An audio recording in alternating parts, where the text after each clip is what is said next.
Today's show is sponsored by Creating Better Days and their line of high-quality CBD products. The benefits of including CBD into your wellness lifestyle are well documented. But with so many brands, it's hard to know which one to trust. Creating Better Days' manufacturing process includes an additional step that includes nano-emulsification technology, making their products more effective, faster absorbent, and more potent. And with the transparency of specific QR codes and lot numbers on each package, you can be confident that you always receive the highest quality CBD from U.S.-grown hemp. To learn more about Creating Better Days' high-quality CBD products and to receive 20% off today's order, go to creatingbetterdays.com/raising. That's creatingbetterdays.com/raising to get 20% off today's order. Creating Better Days, trusted, high-quality hemp CBD products. And then the other thing that the founder needs to do is understand that these people are not more important, busier, more valuable, smarter than they are. These people are vulnerable because they're not domain experts. Nobody's really a domain expert in cannabis investing because it hasn't been around long enough. From MJBulls Media, it's the Raising Cannabis Capital Show. I'm Dan Humiston, and on today's show, how this entrepreneur and former Silicon Valley VC is teaching the art and skill of fundraising to cannabis entrepreneurs.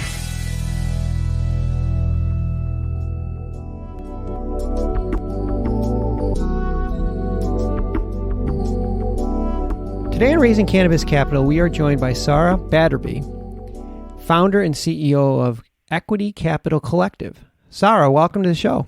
Hi, thank you for having me. Well, today's show is going to be a little different. Instead of featuring a cannabis company that's raising capital, we're going to talk about the actual process of raising capital. Sara has spent most of her career both raising capital as an entrepreneur, investing capital as a Silicon Valley investor. She's even been the CEO of a cannabis business. You've helped companies in the cannabis industry raise over $45 million.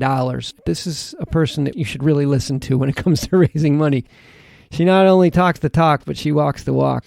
Thought we'd start off by talking about some of the sort of misconceptions that entrepreneurs have about raising money. Yeah, I don't know if it's so much a misconception as just the fact that a lot of entrepreneurs in cannabis are coming out of cannabis, and cannabis has been legal for such a short period of time that these are not people who have sort of been milling around in their careers at like Google or transferring one professional skill set into a new business in cannabis. These are often people who have developed and built their skills and their world in prohibition. And so they have not had access to the world of sort of finance skills and networking skills and all of this stuff that is really such a fundamental part of raising money. And so in my experience working with cannabis entrepreneurs, it seems that their sort of experience is mostly that it's just a black box, that this is just a world that they don't understand and to some degree maybe even feel intimidated by. Yeah, I couldn't agree with you more. And I also think that sometimes when a founder, they feel like they should know how to raise capital. Like it's supposed to be part of the kit that you get when you become a founder, that you should also just be born with the skill set. And it's so far from the truth. When I got into the cannabis industry, very unusual in that I brought in this very sort of like robust skill set in finance and business and early stage companies. I've been an entrepreneur in tech for years. But when founders in my own cannabis community in Oregon started to say, well, how did you do that? How do you raise money? I couldn't answer the question. I didn't know the answer to that question. I was like, I don't know. You just do it. Like I spent my career in a world where you just kind of do it. And I'm like, oh, wow, there is no answer to that question that currently exists right now. You can't go buy a book.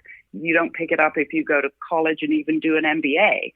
No version of the help menu in QuickBooks to learn how to do this. And it's such a critical piece of building a startup, especially in cannabis, where often there's quite a lot of capital requirements and you need support with that initial investment. Yeah, like you said, it's a skill set that's learned. I suspect there are some people out there that are predisposed to be good at it, but a lot of it comes with doing. The people that I've known that have been very good at it have a career in doing it. Like I said, it wasn't like part-time, I'm going to be an entrepreneur and run my company, and then on the side, I'm going to do this. It's not effective that way. No.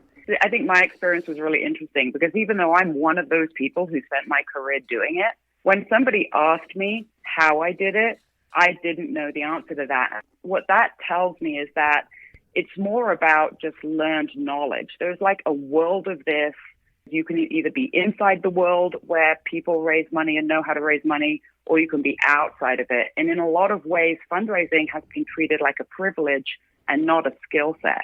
And it happens in networks of privilege that are by nature quite exclusive. And so it really comes down to this equity problem where people are either a part of this privileged little corner of the world that is capital and the kind of people that you're surrounded by where capital moves around. I call them natural capital networks. And then there's the whole rest of us, which is mostly like cannabis founders, but also women, people of color, people from the LGBTQ community. We're all outside of that world. If you speak to us about fundraising, they're not really going to talk about the skills that they've acquired. They talk about the network that they've built and the relationship they have with their professional network around capital. There's this piece of it that is extremely inaccessible. So thinking about it as a skill set definitely solves one half the problem, but it doesn't get you all the way there because you've got to understand that for someone standing outside of one of these natural capital networks, they have to sort of get a hold of their identity and their mindset because they haven't grown up with this just inherent sense of entitlement, the sort of availability of these resources and knowing how to ask for them. So there are all of these weird feelings of inhibition and they feel like they're asking for something instead of entering into a transaction, which is actually what they're really doing. I couldn't agree with you more. It's almost like you need a secret handshake to get in. And if you don't know what that handshake is, you're like, well, I don't even know where to begin. Yeah. I know in your company, you help people learn these techniques and what are some techniques that you would recommend to help them bridge that gap? So the one thing I am big on is what I think of as like the number one mistake that founders make fundraising. That is they try to replicate a fundraising approach that is successful if you are already in one of these capital networks. And that basically means that you meet someone or you get introduced to someone. They're like, yeah, that sounds great. I'm interested in what you're doing. Send me your stuff. And then the founder is pretty pumped and they go home and they like package up their stuff and they send it out via email. And that is what everybody does, and everybody gets ghosted 95% of the time. And the reason is that when people within these networks do that, they're doing it within the context of an already recognized community. So when I get an email from someone who social capital invested in that relationship, I'm going to take the time and I'm going to look at it and I'm going to respond, or I'm not going to take the time and I'm just going to give them the money anyway because I want to be on the right side of my relationship with that person. I'll pitch 50 grand into an investment because it's Billy's kid and I play golf with Billy. For founders who are not in that network, that relationship isn't there. That sense of sort of responsibility on both sides for communication, and you're really just saying to someone, I don't know you, you don't know me, there's no social capital at risk on your end, and I'm going to drop 5 hours worth of work into your inbox based on a 5-minute conversation at a networking event, and I'm going to hope you get back to me. It doesn't work. The founder is sitting on one side feeling anxious and wondering if the person read their email. The investor, who probably was enthusiastic and absolutely authentic in their interest, is just not engaged enough in the relationship to invest the time, do the work, and view an entire presentation and business model on an investment opportunity. And so what founders need to do is they need to, instead of the whole send me your stuff thing, the answer to that is, I'm in the process of preparing to open a raise. And I would love to spend a little bit of time with you and tell you a little bit more about my company and learn a little bit more about you. And if it seems like a fit, I'd love to invite you into my due diligence process when I open my raise. And by doing that, the founder does several really important things. And the first thing is they establish a boundary around value that levels the playing field between them and the investor and says, hey, you need to invest a little bit of your time getting to know me. And I have designed and developed a process for managing this in my business. And in order to have access to my information, there needs to be an agreement that we are in a professional relationship and there'll be some reciprocation in terms of time invested. And then once that sort of hurdle's been crossed, the founder is able to set up a framework that enables them to communicate with this person in the lead up to opening a raise and build the kind of relationship with them that creates that sort of familiarity and trust and that sort of reciprocation on both sides. So there's enough engagement there to get them through a due diligence process to where they might write you a check at the end. I want to take a quick break to thank you for listening to today's show. As the leading cannabis podcast network, we're constantly adding new cannabis podcasts to support our industry's growth. And that's why we're so excited to announce our newest podcast, The Cannabis Breakout, which premieres October 18th. The show is about the thousands of Americans who remain in prison for violating cannabis laws that have long since been overturned.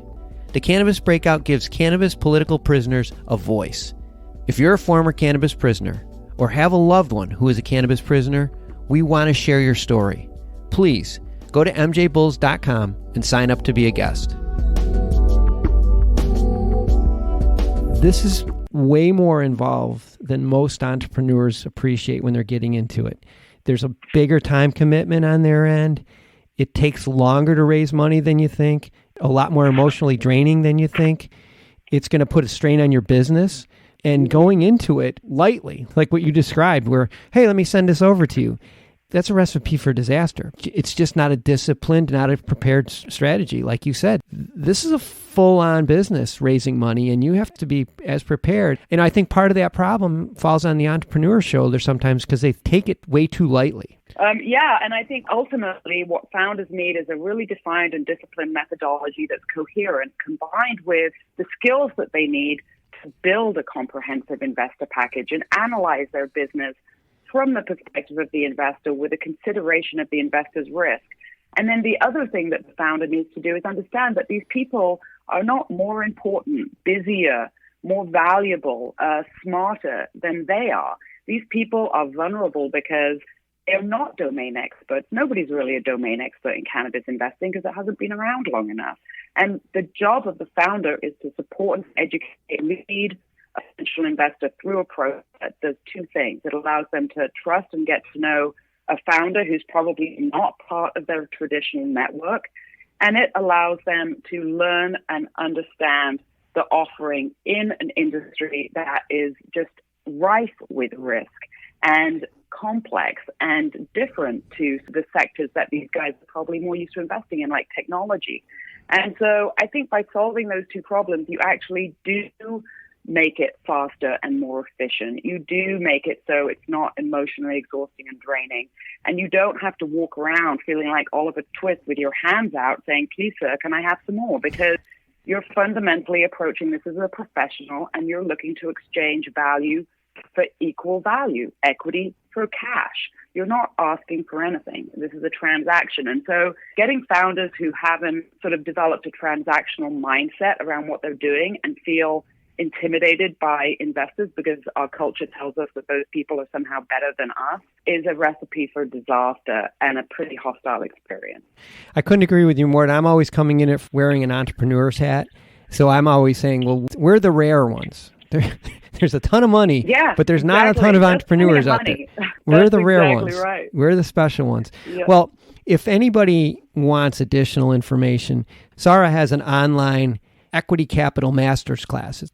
Yeah, what I've done is I've basically spent 3 years codifying fundraising as a skill set for entrepreneurs who have not traditionally had access to capital. And we finally got that formatted as an online masterclass, and I teach it personally, and it's 6 weeks long with 90 minutes of teaching a week and an hour of Q&A, and we look at people's individual businesses, and we're just actually in the middle of one of those right now, and the next one kicks off in January. If you want to get into any more detail than is on there, just send an email to hello@equitycapitalcollective.com. So if somebody's interested in getting some more information, you can go right to Equity Capital Masters class. Sara, thank you for taking the time out to explain all this. I feel it's almost like a pep talk. Like you said, You just need to change your mindset. That was the takeaway today. Change your mindset. Say anyone can do it. You just need the right mindset and the right set of skills, and anyone can do it. Well, I appreciate this. Hopefully you'll be available to be back on the show sometime. I'd love to, and love to stay in touch and keep you updated with the progress of what we're doing, and appreciate what you're doing also. Thanks a lot. Well, thank you. Today's show was made possible by the generous support of our sponsors, like Alt36, the country's premier blockchain payment processing platform that's providing dispensaries and its customers with a safe and secure payment option other than cash.